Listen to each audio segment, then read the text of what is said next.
Hey guys, what's up?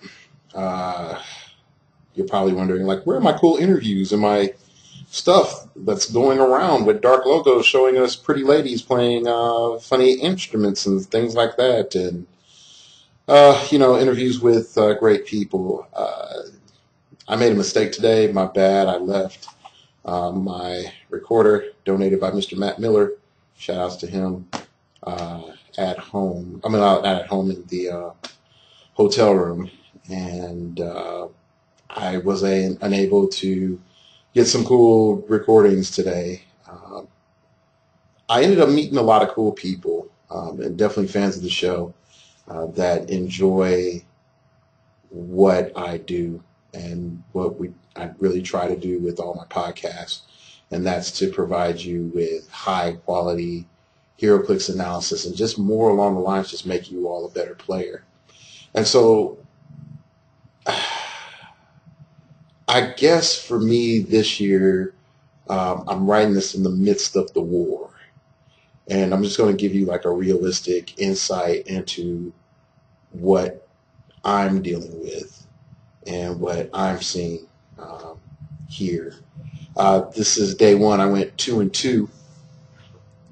And it's frustrating because I spend all this time on this team, and then when I play, it just falls out in play testing, and then I make another team and it falls out in play testing, and I'm last minute making another team and then going and running with that, and then I'm finally, in the midst of it, and I run 2-2 with it, and it's not that great, and I get wiped, and and it's depressing. And in the midst of this, you're like, man, I suck. Why am I playing heroclix? I am 2-2. This isn't what I'm supposed to be. Aaron Cantu is qualified, and but he's been winning regionals, and he's boss, and of course, all these other big name people. Patricia is doing well, and you start to get real petty, and despair puts you into this jail, and it seems like you can't get out. And so I was dealing with that after my losses, because pretty much you find out you really need to go 6-0. And unlike last year they went 5 rounds, and I just think because of time they just realized like they couldn't just stay here as long as they were. So they're doing 4 rounds for singles and 3 rounds for teams. And last year there was one more additional round. And so going into teams, I was depressed. Really depressed, because when you look at it, and it's easy to measure yourself as a person by your immediate transactions, and those immediate transactions can blind you to the total scope in which you operate. And I say that because, I think in the last full episode of Starting with Podcast I put up, I'm like, I don't think I'm going to do well in teams, and I mean in singles, and I didn't do well in singles, and I'm a guy that has to plan, plot, and get it all laid out and understand and see everything, and then boom, I got it. But what ended up happening in that transition into teams, it was no longer about dark logos and his stats and his numbers and his placement. It was Phoenix Nest, the team name. You can see the shirt. That's why I'm wearing this. Eventually, I'm going to get better shirts, but and so Matt, Mace, and myself,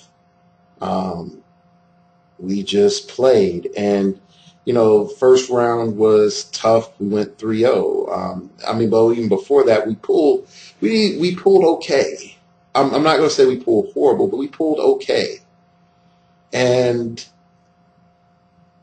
I can accept our pulls. First round 3-0, we're good.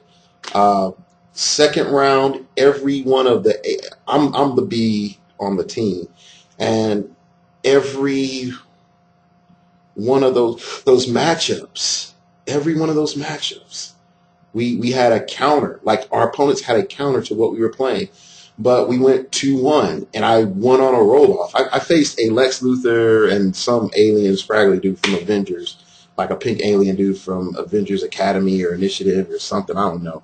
And it just countered my bullseye triathlon 150 point Captain America. But I won on a roll off. He rolled a 10. I rolled an 11. And you're talking about really, you know that one of your teammates is lost and one of your teammates is won, and your game is still going on, and everything rides on you, and you can't pull out the points, and your opponent didn't take any points, and it comes down to a roll-off. It just comes down to a roll-off.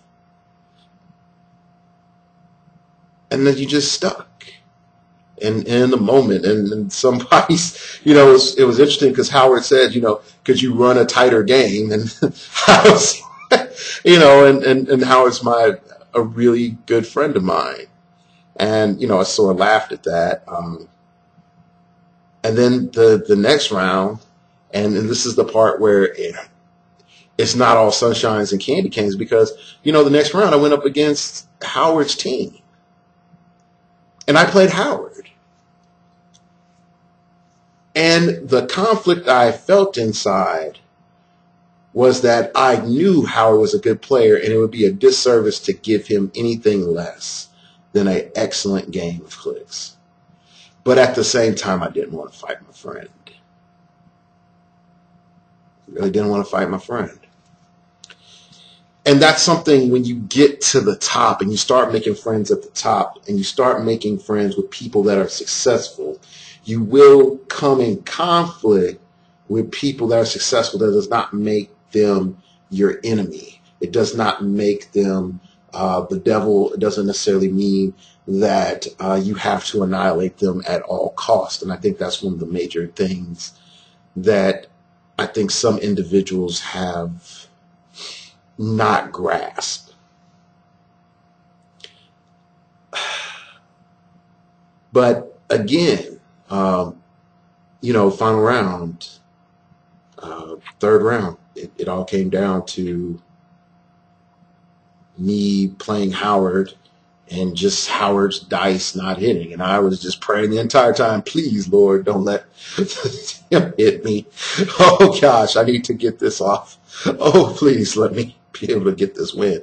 And, my second round, I had problems against one Lex Luthor at 200. Now I got double Lex Luthor, one at 200, one at 100. So I faced double my weakness with Hawkeye, Triathlon, and Captain America. And being able to squeak out a win. Barely.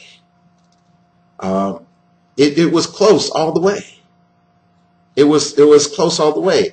And Howard might say, well, his dice went cold, and, there was, maybe one of bad moves on his part or whatever. But I really don't look at it like that. I look at it the entire time my team was subject to fall. And that's the hard part of this razor's edge that you sort of end up dealing with. So, long story short, our team got third place. And we are in the World Championships. And it's like, yeah, this is the big dance. This is the dance that I wanted to get to last year as an individual. But the thing that sort of hit me is maybe some of my failures as an individual accents my skills as a team leader, my skills as a person that's able to see and teach. But there was something in me on the way to the bathroom one time. And, they always have this famous insult, those who do, and those who can't teach. But then I also understand that you can't teach what you haven't been through. And it's a great thing when I'm sitting back and I'm talking to people that listen to this show and they're winning. They're winning. And that's the best part. Seeing, one guy I did a coaching with at the top table with the Zombie Team Base versus Aaron Cantu, going 3-1 today. Guy named Ken Lorette I play against in Tulsa. We go back and forth with ideas now and then. 4-0. Another listener, he did really well. I think he did 3-1. That's the part that's fun. That's the part that hits you. It's not necessarily that, I have to figuratively carry and prove everything that I'm saying is true. And sometimes I feel that burden that if I don't always win and I don't always place, then people will say that I'm not telling the truth and that what I'm, I don't, believe what I'm even saying and I'm not doing, what's right. And so my methodologies are false. And so that part in me that says, hey, I'd rather be understood, than anything else starts to hurt.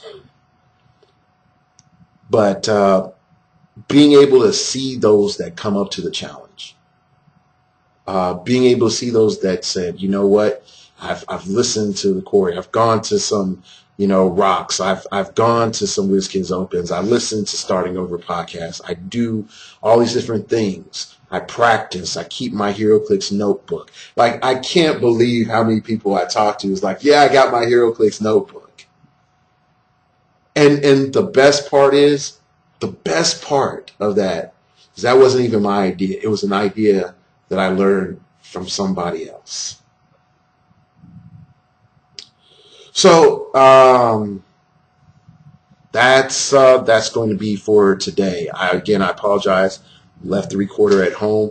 I'm going to promptly put the recorder into my bag, and I'm going to have it for tomorrow. Hopefully I'm able to do just, some cool episodes with me and Dan joking around or whatever else. And you won't just get, at the end of the day, hotel room shots and stuff like that. But yeah, I want you all to know, like when I say, like, this is what's in your head. This is what you're dealing with. This is what high-level play is like. I don't say a lot of stuff lightly. And I don't say it out of lack of experience. I tell you from what I've experienced being in the war.